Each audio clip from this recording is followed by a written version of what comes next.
नमस्कार दोस्तों, झारखंड और छत्तीसगढ़ राज्य की तर्ज पर भारत में नया भील प्रदेश बनाने की मांग चल रही है। यदि भारत में नया भील प्रदेश बढ़ता है, नया भील राज्य बनता है तो यह भारत का 29वां राज्य होगा। ये जो आपको मेरे पीछे स्मारक दिखाई दे रहा है, यह है मानगढ़ धाम। राजस्थान के बांसवाड़ा जिले में मानगढ़ धाम है ये, और मानगढ़ धाम को भील जनजाति का पवित्र स्थान माना जाता है। इसको भील जनजाति का जलियांवाला बाग भी कहा जाता है। 1500 से ज्यादा भीलों की अंग्रेजों ने हत्या कर दी थी 1913 में। जलियांवाला बाग हत्याकांड से भी पहले जलियांवाला बाग हत्याकांड 1919 में हुआ था, और यहां पर 1913 में 17 नवंबर 1913 को अंग्रेजों के द्वारा गोली मारकर 1500 से भी ज्यादा भीलों की हत्या कर दी गई थी। भीलों का नरसंहार कर दिया गया था। उसी के ऊपर ये आपका मानगढ़ धाम बनाया गया है, और ये भील जनजाति का पवित्र स्थान है। इसी मानगढ़ धाम पर अभी कुछ दिन पहले हजारों की संख्या में भील इकट्ठा होते हैं। भील जनजाति के लोग गुजरात, मध्य प्रदेश, राजस्थान और महाराष्ट्र, इन 4 जिलों से भारी संख्या में, हजारों की संख्या में लोग यहां पर पहुंचते हैं अभी कुछ दिन पहले, और ये कहते हैं कि हम अपना नया भील प्रदेश बनाएंगे, नया भील राज्य बनाएंगे। आखिर क्यों मानगढ़ धाम से उठी भील प्रदेश बनाने की मांग? और इसमें सबसे प्रमुख नेता है राजकुमार रौत। ये राजकुमार रौत है, और ये राजस्थान के बांसवाड़ा जिले से सांसद चुनकर इस बार लोकसभा में पहुंचे हैं। राजकुमार रौत ने यह बीड़ा उठाया है, और इन्होंने हुंकार भरी है कि मैं आपको 10 साल के अंदर अंदर नया भील प्रदेश बना के दे दूंगा। मैं आपको बता दूं, तेलंगाना राज्य को बनने में लगे थे, और राजकुमार रौत दावा कर रहे हैं कि नया भील प्रदेश बनाया जाएगा। 10 साल के अंदर अंदर मैं आपको नया भील प्रदेश बनाकर दे दूंगा। आखिर ये भील प्रदेश है क्या? भील प्रदेश का मतलब है ये जो अपने 4 राज्य हैं, 4 राज्यों से 49 जिलों को, 49 डिस्ट्रिक्ट्स को मिलाया जाएगा और एक नया राज्य बनाया जाएगा, जहां पर भील जनजाति बहुत ज्यादा संख्या में रहते हैं। और आपको इसका जो मैप है इस प्रकार से दिखा देगा। राजस्थान, गुजरात, महाराष्ट्र और मध्य प्रदेश, इन 4 राज्यों से 49 से ज्यादा जिलों को मिलाकर एक नया भील प्रदेश बनाया जाएगा। भील जनजाति का जाति के आधार पर एक नया प्रदेश बनाने की मांग चरम सीमा पर चल रही है, बड़े पैमाने पर चल रही है। राजस्थान के कुछ जिले, गुजरात के कुछ जिले, महाराष्ट्र के कुछ जिले और मध्य प्रदेश के कुछ जिले मिलाकर नया भील प्रदेश बनाने की मांग चल रही है। इसको हम थोड़ा डिटेल में समझना चाहेंगे, आखिर ये हो क्या रहा है। आपको मैं एक घटना याद दिला देता हूं। अभी मैं आपको मानगढ़ धाम के बारे में बता रहा था। मानगढ़ धाम का इतिहास थोड़ा जान लो। देखो, मानगढ़ पहाड़ी पड़ती है राजस्थान के बांसवाड़ा जिले में, और मानगढ़ पहाड़ी के ऊपर 17 नवंबर 1913 को जलियांवाला बाग हत्याकांड से भी पहले, जलियांवाला बाग हत्याकांड तो 1919 में हुआ था पंजाब के अंदर। ये राजस्थान के बांसवाड़ा जिले में मानगढ़ पहाड़ी के ऊपर 17 नवंबर 1913 को 1500 से भी ज्यादा भीलों को गोली मारकर हत्या कर दी गई थी। गुजरात राजस्थान सीमा पर मानगढ़ पहाड़ी को आदिवासियों का जलियांवाला बाग के नाम से भी हम जानते हैं। भील जो कि आदिवासी समुदाय है, रियासतों के शासकों से परेशान हुआ करता था। अंग्रेजों के हाथों बड़ी परेशानियों का सामना करना पड़ा, और 20वीं शताब्दी पर जाते जाते गुजरात और राजस्थान में रहने वाले भील जनजाति के लोग बंधुआ मजदूर बना दिए गए। इनको बेगारी करवाया गया, पैसा नहीं दिया जाता था, केवल और केवल काम करवाया जाता था। और धीरे धीरे जब 1899 का अकाल पड़ा, जिसको छप्पनिया का अकाल भी बोलते हैं अपनी देसी भाषा में, उस टाइम पे भीलों की स्थिति धीरे धीरे खराब होने लगी। और भीलों की स्थिति सुधारने के लिए गुरु गोविंद गिरी, ये जाने माने भील जनजाति के उस टाइम पे समाज सुधारक हुआ करते थे, नेता हुआ करते थे, इन्होंने बीड़ा उठाया, और 1910 के अंदर इन्होंने 33 मांगों का चार्टर अंग्रेजों के सामने रखा। 33 मांग रखी, और उनमें प्रमुख मांगे क्या थी कि भीलों से जबरन मजदूरी ना करवाई जाए, भीलों पर लगाए गए टैक्स को हटा दिया जाए, और अंग्रेज और देसी रियासतें जो उनके ऊपर अत्याचार करती है उनसे मुक्ति मिलनी चाहिए। भील शांत करने के लिए, भीलों को शांत करने के लिए उन्होंने इस प्रस्ताव को माना भी और नहीं भी माना, और अंत में इसको खारिज कर दिया। और भील जनजाति के लोगों को अल्टीमेटम दिया गया कि आपको 15 नवंबर 1913 तक इस मानगढ़ पहाड़ी के आसपास के एरिया को छोड़ देना पड़ेगा। और जब इन्होंने नहीं छोड़ा तो घटना होती है 17 नवंबर 1913 को। 17 नवंबर 1913 को जलियांवाला बाग हत्याकांड से पहले 1913 में भील जनजाति का नरसंहार किया जाता है। 1500 से भी ज्यादा लोग, या 1500 से भी ज्यादा भील जनजाति के लोग उस वक्त मारे जाते हैं। इसमें प्रमुख भूमिका निभाई थी गोविंद गुरु ने। मैं आपको बता रहा था, गोविंद गुरु साहब जाने माने समाज सुधारक है, रिफॉर्मर है। इन्होंने भीलों की जो हालत है, भीलों का जो उस टाइम का रहने का तरीका है, उसको सुधारने के लिए बहुत ज्यादा प्रयास किए थे। और बाद में जब ये 17 नवंबर 1913 को जब ये नरसंहार हो गया, उसके बाद में गुरु गोविंद को पकड़ लिया गया, और इनको पकड़ने के बाद इनको उम्र कैद की सजा दे दी गई, इनका फांसी पर नहीं लटकाया गया, इनको 20 साल के लिए अंडमान निकोबार में भेज दिया गया था। और वहां पर भेजने के बाद जब ये लौट के आए तो फिर इनको जेल में डाल दिया गया और 1931 में इनकी मृत्यु हो गई है। तो गोविंद गुरु का बहुत बड़ा योगदान है। गोविंद गुरु के नेतृत्व में उस टाइम पे भीलों ने अंग्रेजों के खिलाफ लड़ाई लड़ी थी, रियासतों के खिलाफ लड़ाई लड़ी थी। और 17 नवंबर 1913 को मानगढ़ पहाड़ी के ऊपर बांसवाड़ा के अंदर भीलों का नरसंहार कर दिया जाता है। 1500 से भी ज्यादा लोग मारे जाते हैं। उसी के ऊपर मानगढ़ धाम बनाया गया है। 27 मई 1999 को यह शहीद स्मारक बनवाया गया था, जिसको भीलों का जलियांवाला बाग की ट्रेजेडी के नाम से भी जाना जाता है। मैं आपको बता दूं, भीलों को राजस्थान के धनुषधारी के नाम से जाना जाता है। राजस्थान में इनको धनुषधारी कहते हैं क्योंकि भीलों का काम है धनुष चलाना। और भारत का सबसे बड़ा आदिवासी समुदाय है। 2011 की जनगणना के अनुसार भारत की सबसे बड़ी जनजाति है भील जनजाति। जनजाति अगर देखें, शेड्यूल्ड ट्राइब अगर जनजाति समूह को देखो तो सबसे बड़ा जो जनजाति समूह भारत में वो है भील। और ये आसपास के 4 राज्यों में रहता है। गुजरात में रहते हैं, राजस्थान में रहते हैं, मध्य प्रदेश में रहते हैं, महाराष्ट्र के अंदर रहते हैं। ठीक है। ऐतिहासिक परिप्रेक्ष्य की अगर मैं बात करूं तो भील आर्य पूर्व जनजाति के सदस्य हैं। आर्यों ने अटैक किया मोहनजोदड़ो और सिंधु सभ्यता के ऊपर। आर्यों के आने से पहले भी इनका इतिहास बताया जाता है कि भील आर्यों से भी पहले के सदस्य है। और भील शब्द विल्लू या बिल्लू शब्द से बना है, जिसे द्रविड़ भाषा में धनुष कहा जाता है।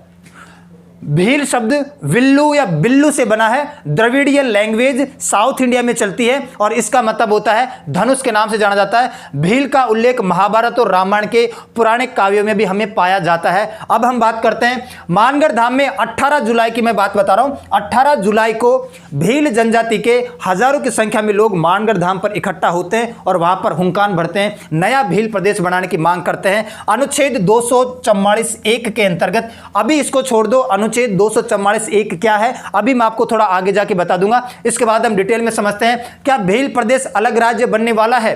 यही भील प्रदेश है। अभी जो आपको मैप दिखाई दे रहा था, राजस्थान का कुछ एरिया, गुजरात का कुछ एरिया, महाराष्ट्र का कुछ एरिया और मध्य प्रदेश का कुछ एरिया मिलाकर नया भील प्रदेश बनाया जाएगा। भील प्रदेश राजस्थान की धरती से देश के 4 राज्यों के 49 जिलों को मिलाकर नया भील प्रदेश बनाया जाएगा। और इसमें जो सबसे प्रमुख पार्टी है वो है भारतीय आदिवासी पार्टी, जिसे बाप के नाम से जाना जाता है। और इस पार्टी के एक सांसद हैं, डूंगरपुर बांसवाड़ा से सांसद है, इनका नाम है राजकुमार रौत। अभी मैंने आपको तस्वीर दिखाई थी राजकुमार रौत की। राजकुमार रौत जाने माने नेता है इस पर्टिकुलर एरिया के, और ये इस बार तो सांसद बन के पहुंच चुके हैं। बांसवाड़ा की तरफ से लोकसभा में जाके बैठे हैं और इनकी एक पार्टी है बाप आदिवासी पार्टी। और इस राजकुमार रौत ने ही यह दावा किया है कि आने वाले 10 सालों में नया भील प्रदेश हमें मिल जाएगा। मैं आपको यह बता दूं इस पार्टी के बारे में कि यह पार्टी राजस्थान की तीसरी सबसे बड़ी पार्टी उभरी है। पहली सबसे बड़ी पार्टी बीजेपी, दूसरी सबसे बड़ी पार्टी कांग्रेस और राजस्थान की तीसरी सबसे बड़ी पार्टी उभर कर निकली है, वो है बाप पार्टी। 4 विधायक वर्तमान में राजस्थान की विधानसभा में बाप पार्टी के 4 विधायक है और इस पार्टी का एक सांसद भी है, जो सांसद है राजकुमार रौत। राजकुमार रौत पहले एमएलए भी रह चुके हैं, विधायक भी रह चुके हैं। मैं आपको थोड़ा इसका इतिहास बताता हूं। देखो 2017 की बात है, गुजरात में छोटू भाई असावा, गुजरात के छोटू भाई असावा ने 2017 में एक पार्टी बनाई थी जिसका नाम था भारतीय ट्राइबल पार्टी। पहले तो राजकुमार रौत भारतीय ट्राइबल पार्टी के सदस्य हुआ करते थे। इन्होंने भारतीय ट्राइबल पार्टी से टिकट लेकर राजस्थान में 2018 में विधानसभा का चुनाव भी जीता था। और अभी लेटेस्ट 2023 में राजकुमार रौत ने एक अपनी नई पार्टी बना दी है, भारत आदिवासी पार्टी। और अभी 2023 में सितंबर के महीने में तो पार्टी बनाई है और पार्टी बनाते ही राजस्थान की विधानसभा में आपको पता है कि दिसंबर में भी चुनाव हुआ था 2023 में, और उसमें 4 विधायक इनके जीत के आ गए। अभी जो लोकसभा का चुनाव है उसके अंदर एक सांसद इस पार्टी का है। तो राजस्थान की तीसरी सबसे बड़ी पार्टी है बाप पार्टी, यहां पर संघर्ष कर रही है। सबसे बड़ा योगदान बाप पार्टी का, अन्य छोटी मोटी पार्टी है। और बाप पार्टी के जो लीडर है, जो नेता है, वो है राजकुमार रौत। राजकुमार रौत ने बीड़ा उठाया कि हम 10 सालों में भील प्रदेश ले लेंगे। और मैं आपको एक और बात बताता हूं राजकुमार रौत के बारे में। यह है राजकुमार रौत, मैं हिंदू नहीं हूं, इन्होंने इस बात का भी दावा किया है। राजकुमार रौत ने साफ साफ बोला है सांसद बनने के बाद, मैं हिंदू नहीं हूं। सांसद बनते राजस्थान के राजकुमार रौत ने कही बड़ी बात, जाने क्या है इनकी मांग। मैं आपको बता दूं कि इनने चार्टर पेश कर रखा है, इन्होंने बहुत सारी चीजें बता रखी है। भील जनजाति के अंदर बहुत तरीके की गलत धारणा भी इन्होंने फैला रखी है। जैसे एग्जाम्पल के तौर पर आदिवासी महारैली के अंदर आह्वान किया गया था कि पंडितों के बताए अनुसार ना चलेंगे भील लोग पंडितों के बताए अनुसार ना चलेंगे, मंगलसूत्र न पहने ना सिंदूर लगाए। मंगलसूत्र पहनना या सिंदूर लगाना ये हमारा परिक्षेप नहीं है। अब से सब व्रत उपवास बंद कर देंगे, व्रत उपवास बिल्कुल नहीं रखेंगे। हिंदू न मानकर अपना अलग धर्म माने, एक अलग धर्म बनाएंगे। नया भील प्रदेश बनाने की मांग चल रही है। तो ना ही माथे में सिंदूर लगाएंगे, ना ही मंगलसूत्र पहनेंगे, ना ही व्रत करेंगे, उपवास करेंगे और ना ही पंडितों के बताए अनुसार चलेंगे। अपने आप को हिंदू नहीं माना जाएगा, ये भी इन्होंने कह रखा है। और महारैली के अंदर ये बहुत बड़ा आह्वान किया इन लोगों ने। इट इज रॉन्ग, ये बहुत ज्यादा गलत है। अब मैं आपको बात बताता हूं कि आदिवासी जो भील प्रदेश की मांग कर रहे हैं, क्या है प्रमुख मांगों के अंदर। प्रमुख मांगों के अंदर सबसे प्रमुख मांग तो यही है, देखो 4 राज्यों के 49 जिले मिलाकर भील प्रदेश बनाया जाए। ये इनकी पहली मांग है कि 4 राज्यों में से 49 जिले मिला लिए जाएं और एक नया भील प्रदेश बना लिया जाए। ये 4 राज्य शायद अब आपको पता है, महाराष्ट्र, गुजरात, मध्य प्रदेश और राजस्थान। दूसरा, ट्राइबल एरिया में 5वीं अनुसूची लागू की जाए। 5वीं अनुसूची के अंतर्गत ट्राइबल एरिया को लेके आया जाए। ये 5वीं अनुसूची क्या है, इसको भी अभी छोड़ दो, अभी मैं आपको आगे बताता हूं। जनसंख्या के अनुपात में आदिवासी समाज को आरक्षण दिया जाए। जितनी इनकी जनसंख्या पॉपुलेशन है उसी रेशियो में इनको आरक्षण या रिजर्वेशन दिया जाए। ऐसे तो फिर ओबीसी की जो आबादी है, जो संख्या है वो 50% है, तो ओबीसी को फिर जनसंख्या के आधार पर 50% आरक्षण मिलना चाहिए। ऐसा होता नहीं है, ठीक है। ये भी इनकी मांग है कि जनसंख्या के अनुपात में आदिवासी समाज को आरक्षण दिया जाना चाहिए। वेणेश्वर की 80% भूमि आदिवासियों के नाम की जाए। वेणेश्वर धाम पड़ता आपको पता है डूंगरपुर के अंदर। 3 नदियों का संगम है, माही, सोम और झाकम। 3 नदियां डूंगरपुर के वेणेश्वर में मिलती है और ये वेणेश्वर धाम भील जनजाति से संबंधित है। तो वेणेश्वर की 80% भूमि आदिवासियों के नाम की जाए। जगपुरा भूमिका, बांसवाड़ा के अंदर जो जगह पड़ती है जगपुरा और भूकिया के अंदर सोने की खदान मिली है, तो सोने की खदान की नीलामी को बंद कर दिया जाए, वहां पर खनन को बंद कर दिया जाए। इससे पर्यावरण को नुकसान होने वाला है। और जनगणना में आदिवासी धर्म का अलग कॉलम बनाया जाए। जब जनगणना हो, जब सेंसस हो, तो आदिवासी धर्म अलग से इंक्लूड किया जाए, अलग से बनाया जाए। ये कुछ महत्वपूर्ण मांगे हैं। ये जो भील जनजाति है, ये शुरू से जंगलों में रही है, तीर कमान चलाती रही है, पढ़ाई लिखाई से कोई लेने देने इनका नहीं रहा है, सामाजिक आर्थिक विकास हो नहीं पाया है। तो इनका कन्वर्जन या इनका धर्म परिवर्तन शुरू से होता रहा है। शुरुआत से अंग्रेजों के टाइम से, है ना, क्रिश्चियन मिशन भेजे गए हैं बड़े बड़े पैमाने पर और इनको परिवर्तित किया गया, क्योंकि इनका कोई धर्म तो है नहीं पर्टिकुलर, ठीक है। ज्यादातर तो अपने आप को हिंदू ही कंसिडर करते हैं। तो खासी पीपुल आसाम 1813 में क्रिश्चियन मिशन भेजा गया। आसाम के जो खासी पीपुल है उनको क्रिश्चियन बनाने के लिए, ईसाई बनाने के लिए, ठीक है। 1850 में छोटा नागपुर के अंदर ओरल लोगों को, ओरल जनजाति को, ओरल भील जनजाति को क्रिश्चियन बनाने के लिए मिशन भेजा गया। फिर मध्य प्रदेश के अंदर 1880 में भील लोगों को क्रिश्चियन बनाने के लिए, ईसाई बनाने के लिए मिशन भेजा गया। और अभी भी भारत के अंदर बहुत सारे ऐसे ईसाई और मुस्लिम समुदाय है, ऐसे मिशन है जो आए दिन भीलों का धर्म परिवर्तन करवाते हैं। इनको या तो ईसाई बनवा लेते हैं या इनको मुस्लिम बनवा लेते हैं। तो धीरे धीरे भील जनजाति या तो ईसाई धर्म का पार्ट बन रही है, ईसाई धर्म को अपना रही है, या धीरे धीरे मुस्लिम धर्म को अपना रहे हैं, या धीरे धीरे हिंदू धर्म को छोड़ते जा रहे हैं। दिक्कत यह है। तो इसके ऊपर एक बात आती है, ईसाई और इस्लाम धर्म अपनाने वाले जनजाति भील समाज के लोगों को आरक्षण की लिस्ट से बाहर कर दिया जाए। जब ये लोग भील है ही नहीं, जब ये लोग आदिवासी है ही नहीं, ये लोग ईसाई बन रहे हैं और मुस्लिम बन रहे हैं, तो फिर इनको आरक्षण क्यों दिया जा रहा है? वो लोग जो ईसाई या मुस्लिम धर्म को अपना रहे हैं, भील जनजाति के लोग, उनको आरक्षण से बाहर कर देना चाहिए। आदिवासी हिंदू नहीं तो उन्हें आरक्षण भी नहीं मिलना चाहिए। जब आदिवासी हिंदू है ही नहीं, जब वो हिंदू जाति में आते ही नहीं है, वो ईसाई और मुस्लिम जाति को अपना रहे हैं, तो फिर इनको आरक्षण भी किस बात का दिया जा रहा है? वो धीरे धीरे ईसाई बनते जा रहे हैं। और गवर्नमेंट ने पैनल भी बना दिया है कि वो लोग, वो भील जनजाति के लोग जो धीरे धीरे ईसाई धर्म और मुस्लिम धर्म को अपना रहे हैं, उनकी जांच की जाए। जिन लोगों ने अपना लिया है, अब वो जनजाति के लोग नहीं रहे हैं, अब वो भील जनजाति के लोग नहीं रहे हैं, वो ईसाई या मुस्लिम बन गए, तो फिर उनको आरक्षण भी किस बात का दिया जाना चाहिए? तो मैं आपको ये बता दूं कि भील जनजाति के लोग ये भी मांग कर रहे हैं कि हम हिंदू नहीं है, खुलकर बोल रहे हैं लोग, हम हिंदू नहीं है, हमारा एक अलग धर्म है, और ये धीरे धीरे हिंदू धर्म से दूर जाते जा रहे हैं और ये धीरे धीरे ईसाई धर्म को अपना रहे हैं या मुस्लिम धर्म को अपना रहे हैं। मैं आपको शुरू से बता रहा हूं कि मिशनरीज होते हैं, ये कुछ समुदाय होते हैं जो पर्टिकुलरली धर्म परिवर्तन करवा रहे हैं भारत के अंदर, ईसाई धर्म लोगों को अपना रहे हैं या मुस्लिम धर्म में कन्वर्जन कर रहे हैं। अब मैं बात करता हूं कि कैसे बनाया जाता है राज्य, अपने देश में नया राज्य कैसे बनता है। यदि भील प्रदेश भारत का नया राज्य बनता है तो 29वां राज्य होगा। राज्य कैसे बनता है? राज्य बनने के लिए जिम्मेदार है हमारे संविधान का अनुच्छेद 3, आर्टिकल 3 अनुच्छेद 3 इसके लिए जिम्मेदार है। भाग जो पहला है, पार्ट 1, भारत के संविधान का भाग 1 क्या कहता है? संघ एवं उसके राज्य क्षेत्र, यूनियन एंड इट्स टेरिटरीज। तो भाग पहले का जो तीसरा अनुच्छेद है, भाग पहले के अंदर 4 अनुच्छेद है, 1 2 3 4। तीसरा अनुच्छेद इस बात के लिए जिम्मेदार है कि नए राज्यों का गठन विद्यमान राज्यों के क्षेत्रों, सीमाओं और नामों में परिवर्तन किया जा सकता है। भारत राज्य के अंदर किसी भी नए राज्य की स्थापना की जा सकती है और किसी भी राज्य के क्षेत्र में, सीमाओं में और नामों में परिवर्तन किया जा सकता है।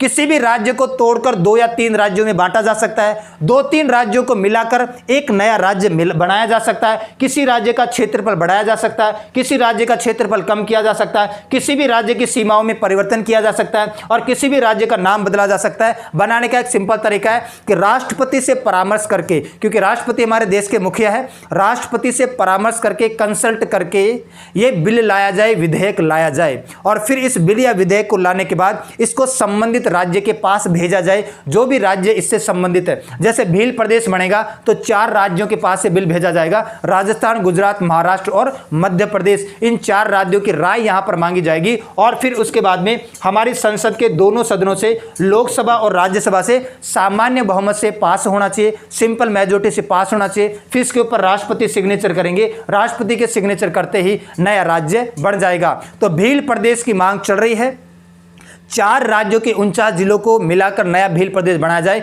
मैं आपको बता दूं, अभी का तो मामला यही है कि केंद्र सरकार ने साफ मना कर दिया कि जाति के आधार पर कोई भी नया राज्य नहीं बनेगा। भाषा के आधार पर राज्य बनाया जा सकता है, लेकिन जाति के आधार पर, किसी जनजाति के विशेष के आधार पर नया राज्य नहीं बनाया जाएगा। अभी तो मांग को खारिज कर दिया गया है। ये जो 10 साल में बन जाएगा, ये दावा किया जा रहा है, ये दावा झूठा है। इतना आसान नहीं होता राज्य बनना। 45 साल, 60 साल लग जाते हैं राज्य को डिमांड करते करते, तब जाके नया राज्य बनता है। इतना आसान नहीं होता है। और जब नया राज्य बनता है तो फिर देश में फूट पड़ती है।